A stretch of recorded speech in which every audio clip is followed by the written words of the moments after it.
सुलोचना लक्ष्मण की पुत्री कैसे हुई। नमस्कार मित्रों, जय श्री राम।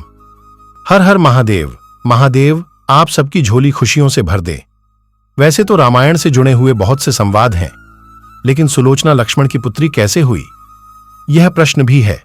रामायण एक पवित्र ग्रंथ ही नहीं, एक पवित्र सोच भी है, जिसके हर एक अध्याय और पात्र महत्वपूर्ण है, जिसको पढ़ने से मन को शांति मिलती है, संबंधों में जुड़ी पवित्रता का अनुसरण होता है।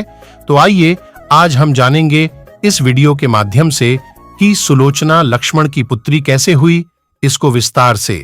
वैसे तो इस संबंध में संतों के मुख से कथा इस प्रकार सुनी है कि एक बार माता पार्वती ने भगवान शिव के अंग प्रत्यंगों को विभूति के बाद सर्पों से सजाया था।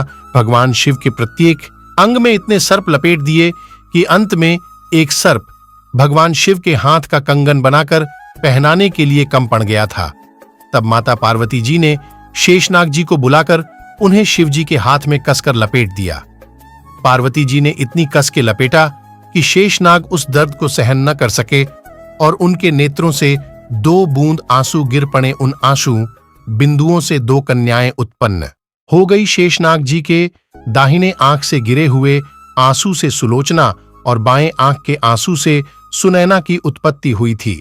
सुनैना जी का विवाह तो राजा जनक जी से हुआ तथा सुलोचना जी का मेघनाद ने हरण करके विवाह किया था। तो इस प्रकार शेषनाग जी के नेत्रों के आंसू से उत्पन्न सुलोचना लक्ष्मण जी की पुत्री कहलाई।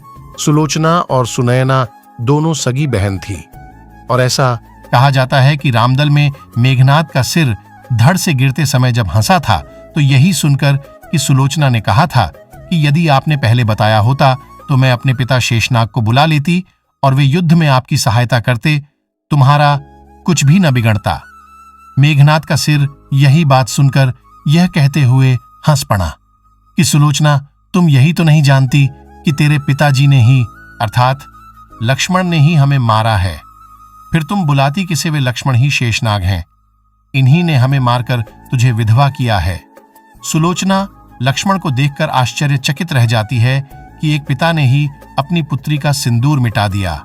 लेकिन इस परिस्थिति में लक्ष्मण करते भी क्या नियति से बढ़कर कुछ भी नहीं होता, और जो नियति ने लिखा उसे कोई बदल भी नहीं सकता, क्योंकि अगर नियति ने तय किया है कि लक्ष्मण के हाथों ही मेघनाद का वध है तो ये टाला नहीं जा सकता।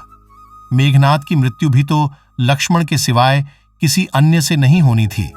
अंत में लक्ष्मण की आंखों में सुलोचना की स्थिति देखकर आंसू आ जाते हैं, परंतु जो होना था वह तो हो चुका था। अंत में सुलोचना अपने पति मेघनाद का सिर लेकर अग्नि की जलती चिता में सती हो जाती है। तो मित्रों, वीडियो अगर आपको अच्छी लगी हो तो मित्रों चैनल को सब्सक्राइब जरूर करें और कमेंट बॉक्स में लिखें जय श्री कृष्णा, राधे राधे।